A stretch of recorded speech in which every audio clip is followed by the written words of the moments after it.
आप सभी का स्वागत है सक्सेस की 98 के चैनल के ऊपर। इस वीडियो में कवर करेंगे 7 फरवरी के सारे इंपॉर्टेंट करंट अफेयर। और क्लास डेली बाबू 10 से 12 मिनट ही चलता है। अगर इतनी देर अगर अच्छे से आप पढ़ लेते हो तो एसएससी का एग्जाम हो या फिर आपका बैंक का एग्जाम हो या फिर रेल का एग्जाम हो, हर एग्जाम के लिए करंट अफेयर बहुत आसानी से आपका कवर हो जाएगा।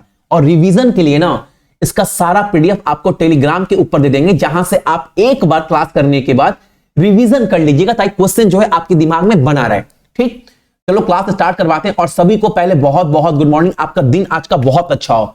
और जितने लोग भी ये कोर्स लिए हैं सक्सेस की 98 के एप्लीकेशन के ऊपर, आज शाम को आपको एएलपी सीबीटी 1 और सीबीटी 2 का जो साइंस का क्वेश्चन बना है शिफ्ट वाइज, वो भी आपको मिल जाएगा। इसके अंदर आप देख पाओगे, यानी ग्रुप डी का जितना भी क्वेश्चन साइंस का बना है 22 में शिफ्ट वाइज, वो तो दिया ही गया हिंदी इंग्लिश में। एएलपी वाला भी जो है आज आपको डाल देंगे। इसके अलावा फिजिक्स केमिस्ट्री बायोलॉजी का भी नोट्स दिया गया है। और पिछले 5 साल में जो सबसे अधिक क्वेश्चन रिपीट हुआ है साइंस से, वो भी आपको दिया गया वन लाइनर। इसके अलावा रीजनिंग का सारा वीडियो कोर्स दिया गया, वीडियो कोर्स ये वाला, प्लस जीके का सारा नोट्स दिया गया, इंक्लूडिंग स्टैटिक जीके के सारे टॉपिक। और ये सब कुछ आपको 199 में वहां पर मिलेगा। ठीक है, जितने भी पीडीएफ है आप डाउनलोड करवाकर प्रिंट भी करवा सकते हो, लेकिन कब तक? 10 फरवरी तक आपको मिलेगा। इसके बाद जो ये दाम है ना, ये बढ़ जाएगा, क्योंकि वहां पर रीजनिंग का कोर्स का दाम ही जो है वो आपका 199 है। ठीक है, चलो क्लास स्टार्ट करवाते हैं। और आज का जो पहला क्वेश्चन हमारे सामने वो बहुत इंपॉर्टेंट है। पहला क्वेश्चन हमारे सामने है, भारत का पहला डिजिटल राष्ट्रीय पुरालेख संग्रहालय की आधारशिला कहां पर रखी गई है? अच्छा, एक बात बताओ, ये एपिग्राफी क्या होता है? भैया एपिग्राफी का मतलब ये होता है जितने भी पुराने शिलालेख होते हैं ना, जो उसका अध्ययन करता है, उसी को बोलते हैं हम लोग क्या? एपिग्राफी।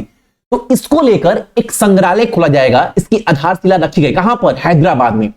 हैदराबाद में जो संग्रहालय है ना, सलार जंग संग्रहालय। अब एग्जाम में काफी बार पूछा है आप सभी से कि सलार जंग संग्रहालय किस राज्य में? तेलंगाना में पड़ता है, हैदराबाद में। इसी म्यूजियम में ये जो है संग्रहालय खोला जाएगा। इसको लेकर कहां पर? हैदराबाद, यानी कि ऑप्शन नंबर हमारा ए।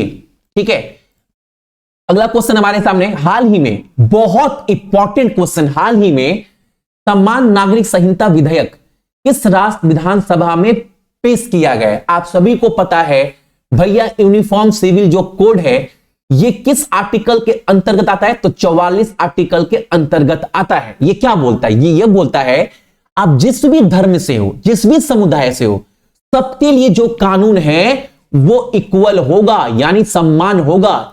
ये विधेयक यही बोलता है। और ये किस विधानसभा में हाल फिलहाल में पारित किया गया है? तो उत्तराखंड में। ऑप्शन नंबर हमारा डी। आप फोटो में भी देख पा रहे होंगे, उत्तराखंड 2024। ठीक है, अगला क्वेश्चन हमारे सामने है। अगला क्वेश्चन हमारे सामने, विश्व कैंसर दिवस। बहुत बार अगर आपके एग्जाम में जो दिवस पूछता है उसमें वर्ल्ड कैंसर डे बहुत बार पूछा है, याद रखिएगा। हालांकि सबको याद भी हो चुका है क्योंकि मोस्ट कॉमन क्वेश्चन है, एग्जाम में बहुत बार रिपीट होता है। विश्व कैंसर दिवस हर साल कब मनाते हैं? 4 फरवरी को। लेकिन इसके साथ साथ आपको यह भी याद रखना है 2024 का विषय क्या है, थीम क्या है? तो इस बार का विषय दिया गया है क्लोज द केयर गैप। ठीक है, यह आपको याद रखना है इस बार का जो विषय है। अगला क्वेश्चन हमारे सामने है कि हेज गिगंबो, इनका हाल ही में 82 वर्ष की उम्र में निधन हो गया है। वह किस देश के राष्ट्रपति थे? तो जिनका निधन हुआ है गिगंबो, यह जो है नामीबिया के राष्ट्रपति थे, जिनका हाल ही में निधन हुआ है। ठीक, अगला क्वेश्चन हमारे सामने क्या है? अगला क्वेश्चन हमारे सामने है, केंद्र गृह मंत्रालय। बहुत इंपॉर्टेंट क्वेश्चन, इसको अच्छे से आप सभी समझिएगा और नोट्स रखिएगा। हाल ही में क्या हुआ है? केंद्र गृह मंत्रालय के द्वारा 4 पदक को जो है वो मर्ज कर दिया गया है और एक पदक नाम दिया गया है। ठीक है, मतलब जो 4 पदक अलग अलग क्षेत्र में दिया जाता था हर साल, अब वो 4 पदक नहीं दिया जाएगा, उसको मिलाकर एक पदक बना दिया गया है। ठीक है, उस पदक का नाम क्या है? तो उस पदक का नाम है आपका केंद्र गृह मंत्री दक्षता पदक। ऑप्शन नंबर हमारा डी। अब कौन कौन सा पदक जो है वो मर्ज हुआ है तो वो देख लो आप सभी। जितने भी जांच होते हैं ना, जितने भी इन्वेस्टिगेशन होते हैं, उसमें जो मेडल मिलता है उत्कृष्टता के लिए, एक तो ये पदक मर्ज हुआ है। दूसरा, जितने भी देश में ऑपरेशन चलते हैं, Indian army, Indian navy, Indian air force, जो अलग अलग सैन्य के द्वारा जो ऑपरेशन चला जाता है उसमें जो मेडल मिलता है, तो एक मेडल, दो मेडल हुआ। और तीसरा, फॉरेंसिक साइंस में जो मेडल मिलता है उत्कृष्टता के लिए, ये 3 मेडल हुआ। चौथा हुआ असाधारण सूचना कुशलता पदक, यानी ये 4 मेडल जो है, जो हर साल मिलता था केंद्र मंत्रालय के द्वारा, ये चारों मेडल को जो है वो मर्ज कर कर एक मेडल बनाया गया है, एक पदक बनाया गया, जिसको नाम दिया गया है केंद्र गृह मंत्री दक्षता पदक। ठीक है, याद रखिएगा। और एक बात याद रखिएगा, जो पदक बनाया गया है उस पदक के ऊपर क्या लिखा गया है, तो यह भी आपको याद रखना है आप सभी को, सच सेवा सुरक्षा।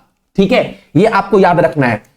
हालांकि पीडीएफ में हम ये चीज मेंशन कर दिए हैं ताकि आपको दिक्कत ना हो। अगला क्वेश्चन हमारे सामने है, 2023 में कौन सा शहर दुनिया का सबसे भीड़ भाड़ वाला शहर बनकर उभरा है? हालांकि 2 चीज आपको याद रखना है। पहले तो दुनिया का सबसे कंजेस्टेड सिटी कौन सा बना है बाबू? तो लंदन, ऑप्शन नंबर बी। अगर आपसे बोले कि भारत में सबसे भीड़ भाड़ वाला शहर की सूची में 1 नंबर पर कौन रहा है, हालांकि सब इसके पहले सूची में ना मुंबई जो है वो ऑलवेज टॉप पर था, लेकिन इस बार सबसे भीड़ भाड़ वाला जो शहर निकला है इंडिया से, वो 1 नंबर पर कौन है? बेंगलोर।